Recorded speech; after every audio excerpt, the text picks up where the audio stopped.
Everyone, good morning সবাইকে। Welcome back to my channel. তো আজকে থেকে তোমরা এক নতুন সিরিজ অফ ভিডিও দেখতে শুরু করো, আমাদের ট্রাভেলিং ভিডিও। কারণ আমরা আবার বাইরে ঘুরতে বেরোচ্ছি। ছেলেটা একটু বড় হয়ে গেছে, তোমরা সবাই জানো যারা আমাকে ফলো করো। লাস্ট 2 বছর আমরা সেরকম কোথাও বড় ট্যুর করিনি। তো আবার আস্তে আস্তে আমরা আমাদের সমস্ত ট্যুরস অ্যান্ড এভরিথিং নিয়ে ফিরছি। তো অনেক কটা ব্লগ আসতে চলেছে, তো দেখতে থাকো ব্লগগুলো। দেখে অবশ্যই কমেন্ট করে জানিও তোমাদের কেমন লাগলো। এই ব্লগটা কিন্তু আমি দার্জিলিংয়ে বসে বানাচ্ছি। তো বেরিয়ে পড়েছিলাম শিয়ালদা স্টেশনের উদ্দেশ্যে।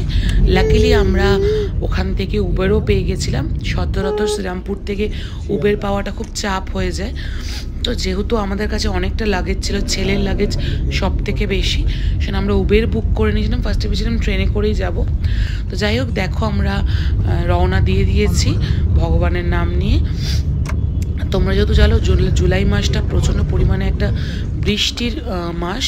আমাদের সবাই খুব ভয় দেখিয়েছিল যে এই টাইমটায় তোরা রিস্ক নিয়ে যাচ্ছিস, বিকজ এই টাইমে তোরা ওখানে গিয়ে পুরো বৃষ্টি পাবি। কোনো ওয়েদার ভালো থাকে না, কন্টিনিউ পাহাড়ে বৃষ্টি হয়। তো অনেক কিছু মিক্সড ইমোশনস নিয়ে আমরা বেরিয়ে পড়েছিলাম। তো পৌঁছে গেছি শিয়ালদা স্টেশনে।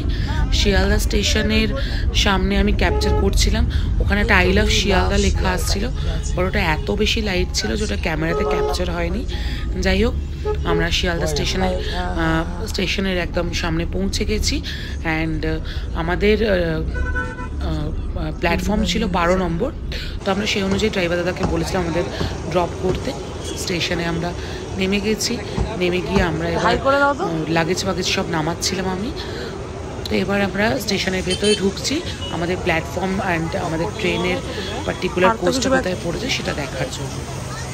তো শিয়ালদা স্টেশন এর সামনে আমরা ওখান থেকে ঢুকছি। সামনে কিছু খাবারের দোকান ছিল, ওখান থেকে আমরা রাত্রিবেলা ডিনারটা প্যাক করিয়ে নিয়েছিলাম। অ্যান্ড তারপরে আমরা সামনের দিকে হেঁটে চলেছি প্ল্যাটফর্ম নাম্বার 12তে, যেখানে দেয় দার্জিলিং মেল। ভীষণ এক্সাইটেড হয়ে পড়েছিলাম, বিকজ অনেক দিন পর, অলমোস্ট 2 বছর পরে পাহাড়ে যাচ্ছি। অ্যান্ড সেটাও আবার ফেভারেট ডেস্টিনেশন দার্জিলিং। তো ট্রেনটা কিন্তু খুব পরিষ্কার। আমি সেই জন্য শুধুমাত্র ট্রাভেলিংয়ের ব্লগটুকুই বানাচ্ছি তোমাদের সাথে শেয়ার করার জন্য। যে তোমরা যদি মনে করো দার্জিলিং আসবে, দার্জিলিং মেল হচ্ছে সব থেকে বেস্ট অপশন। ভীষণ নিট অ্যান্ড ক্লিন, প্রত্যেকটা সিট খুব ভালোভাবে ক্লিন করা, খুব একদম তোমাকে ক্লিয়ার ওয়াশড চাদর তোমাকে ওরা দেবে। তো আমরা সবাই লাগেজ নিয়ে উঠে পড়েছি আর নিজেদের সিটটা খুঁজে গিয়ে আমরা বসে পড়েছি। ডোডোর দুষ্টুমি স্টার্ট। ডোডোকে চুপ করে বসিয়ে রেখেছিলাম একটা জায়গায়। ও তো ফার্স্ট টাইম ট্রেনে উঠেছে, অ্যান্ড ফার্স্ট টাইম ট্রেনে উঠে ট্রেন দেখেও একদম মানে কি বলবো, দুষ্টুমিতে একদম ভরে গেছিলো। তারপরে ওর ফেভারিট লিটল হার্টস নিয়ে এসেছিলাম। তো সেটাই ওকে আমি বলছিলাম, এটা পাপাকে দাও, এটা আঙ্কেলকে দাও, এরকম করে ওকে আমি যাতে সবাইকে দিয়ে খেতে শেখে, ওই জিনিসটা আমি একটু করি ওর সাথে আর কি। তো নেমে গেছে সিট থেকে, মানে ও দৌড়ি করছিল লিটারেলি ট্রেনের মধ্যে। তো তোমরা দেখতে পাচ্ছ, তোমাদেরকে ট্রেনের আমি কামরাটা দেখাচ্ছি যে কত সুন্দর পরিষ্কার পুরোটা।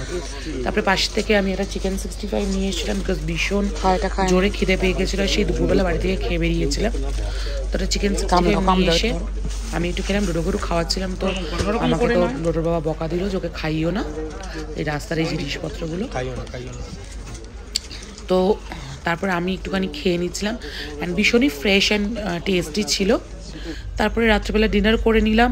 ডিনারে আমরা নিয়েছিলাম ফ্রাইড রাইস আর চিলি চিকেন। অ্যান্ড অনেস্টলি বলবো যে একদমই টেস্টটা সেরকম ভালো ছিল না। ফ্রাইড রাইসের চালটা তো ভীষণই বাজে। তো আমাদের ট্রেন ছেড়ে দিয়েছে। আমার ডিনার করে নেওয়ার পরে ও ডিনার করছিল, আমি ততক্ষণ ডোডোকে বিজি রাখছিলাম কার্টুন দেখিয়ে, বিকজ না হলে ওকে রাখাটা খুব মুশকিল হয়ে যেত। যেহেতু আমাদের ট্রেনটা অনেকটাই রাতে ছিল, 10টা 5-এ ট্রেনটা ছেড়েছিল। তো মোটামুটি আমাদের ডিনার করতে করতে সবাই শুয়ে পড়েছিল, ম্যাক্সিমাম জনের লাইটও অফ করে দিয়েছিল।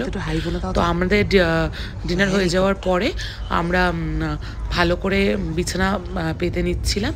পেতে নেওয়ার পরে যেহেতু এসি চলছিল, প্রচণ্ড ঠান্ডা ছিল, মানে সেটা বেশ জোরে ছিল। ডোডোকে আমরা ফুল স্লিভসের একটা ড্রেস পরিয়ে নিচ্ছিলাম, একটা ফুল স্লিভসের প্যান্ট, যাতে ডোডোর কোনোভাবে ঠান্ডা না লেগে যায়, বিকজ ও ফার্স্ট টাইম ট্রাভেল করছে ট্রেনে, তো আমরা একটু কনসিয়াস ছিলাম ওকে নিয়ে। দেখো মুখ চোখ কীরকম করছে, বুঝতে পারছো তো, দুষ্টুর একদম ভান্ডার। যাই হোক, প্রথমে তো রিক্স নিয়ে বাবার কাছে শুতে চলে গেছিলো ওপরে, যেহেতু নিচে শোবে না, আমার সিটটা লোয়ার বার্থে ছিল, ও ওপর বার্থে শোবে। তো বাবার সাথে গিয়ে শুয়ে পড়েছিল। খানিকক্ষণ পরে ওর রাতে মাকে চাই, তো খানিকক্ষণ পরে নিচে চলে এসেছিলো আমার কাছে।